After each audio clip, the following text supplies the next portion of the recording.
राधे राधे। श्रीमद् भागवत गीता के 8वें अध्याय अक्षर ब्रह्म योग का 3रा श्लोक। श्री भगवान उवाच अक्षरम ब्रह्म परमं स्वभावो अध्यात्म युज्यते भूत भावोद्भवकारो विसर्ग कर्म संजित्य। इसका शब्दार्थ यह है कि श्री भगवान उवाच यानी कि भगवान ने कहा, अक्षर अविनाशी जो नष्ट नहीं होता है वही परम ब्रह्म है। आत्मा का अपना स्वरूप अध्यात्म कहलाता है। जो प्राणियों की उत्पत्ति का कारण है वह विसर्ग यानी सृष्टि की प्रवृत्ति कर्म कहलाता है। भगवान यहाँ पे कहते हैं अर्जुन से कि अक्षर यानी कि अविनाशी तत्व ही परम ब्रह्म है। आत्मा का स्वभाव ही आध्यात्म है। जो सृष्टि के उत्पन्न होने का कारण है वही कर्म कहलाता है। यहाँ श्री कृष्ण अर्जुन के प्रश्न का उत्तर देना प्रारंभ करते हैं। अक्षरम परम ब्रह्मम, इसका अर्थ होता है जो नष्ट नहीं होता वह है परम ब्रह्म। यह वह सत्य है जो समय, मृत्यु और परिवर्तन से परे है। यही वह आधार है जिस पर यह संपूर्ण जगत टिका हुआ है। स्वभाव अध्यात्म, इसका अर्थ यह है कि जीव का जो निज स्वभाव है, आत्म स्वरूप है, उसे आध्यात्म कहते हैं। जब हम अपने भीतर झांकते हैं और आत्मा को पहचानते हैं तो वही आध्यात्म होता है।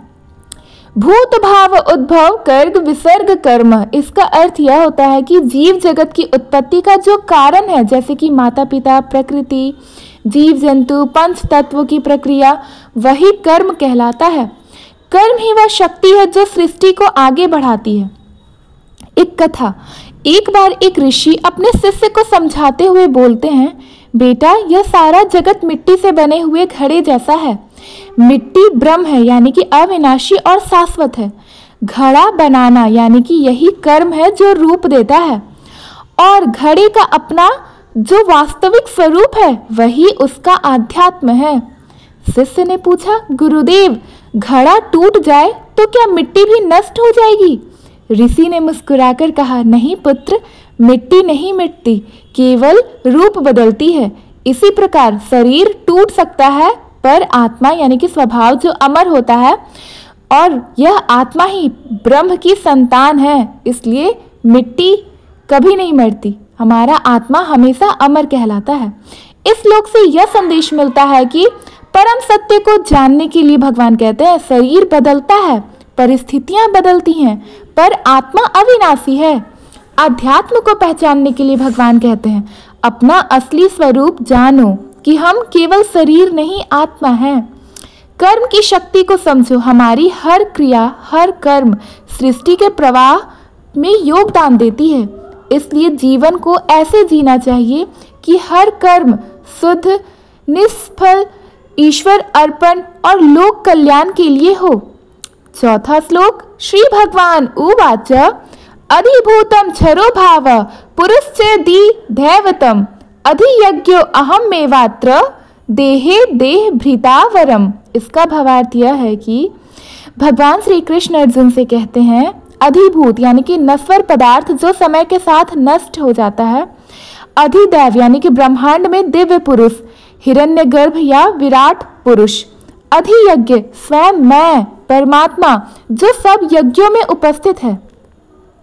यह भगवान समझाते हैं अधिभूतम क्षर भाव, इसका अर्थ होता है कि यह समस्त भौतिक जगत जो हमें दिखाई देता है क्षण भंगुर है। चाहे शरीर हो, धन हो या भोग, सब एक समय के बाद नष्ट ही हो जाते हैं। अधिदैवम यानी कि पुरुष जो देवताओं का अधिष्ठाता है, जो इस जगत का नियंता है, वही अधिदैव है। सूर्य, चंद्र, इंद्र आदि देवताओं को शक्ति देने वाला विराट पुरुष ही अधिदैव है। अधियज्ञ अहम एवं, इसका अर्थ यह है कि यहाँ भगवान कहते हैं अर्जुन से, हे अर्जुन, यज्ञ में जिसकी पूजा होती है, जो उसमें निवास करता है, वह मैं स्वयं हूँ। प्रत्येक यज्ञ, प्रत्येक पूजा, प्रत्येक तप अंततः मुझ में ही आकर मिलते हैं। एक कथा, महाभारत काल में एक साधक प्रतिदिन यज्ञ करते थे। वह देवताओं का आवाहन करते और आहुति देते थे, लेकिन उनके मन में यह भ्रम था कि यह सब केवल देवताओं तक ही सीमित है क्या? एक दिन भगवान श्री कृष्ण स्वयं उनसे मिलने आए थे। उन्होंने कहा, हे साधक, जिस अग्नि में तुम यह आहुति देते हो, जिस देवता का नाम लेकर तुम मंत्र बोलते हो और जिस फल की आशा में तुम तप करते हो, वह सब अंततः मुझ में ही आकर मिल जाता है, क्योंकि मैं ही अधियज्ञ हूँ। मैं ही देवताओं को सामर्थ्य देने वाला हूँ, उन्हें शक्ति प्रदान करता हूँ।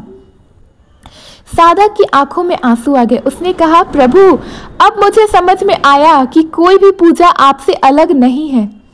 हर यज्ञ, हर प्रार्थना का गंतव्य आप पर ही आकर मिलता है। इस कहानी से यह संदेश मिलता है, यह शिक्षा मिलती है कि भौतिक वस्तुएं क्षणिक है। इस संसार में कुछ भी स्थायी नहीं है। देवताओं की शक्ति भी ईश्वर से ही आती है। हमें मूल स्रोत यानी भगवान से जुड़ना चाहिए। हर पूजा और हर यज्ञ का लक्ष्य एक ही है, भगवान। इसलिए चाहे हम कोई भी साधना करें, कोई भी पूजा करें, वह सब अंततः भगवान को ही समर्पित करनी चाहिए। धन्यवाद। अगर आपको श्रीमद् भागवत गीता के 8वें अध्याय की ये दोनों श्लोक का हिंदी अर्थ अच्छे से समझ में आया तो प्लीज़ हमारे वीडियो को लाइक करें, अपने फ्रेंड्स फैमिलीज के पास शेयर करें और नए हैं तो हमारे चैनल को सब्सक्राइब करना ना भूलें। राधे राधे, हरे कृष्णा।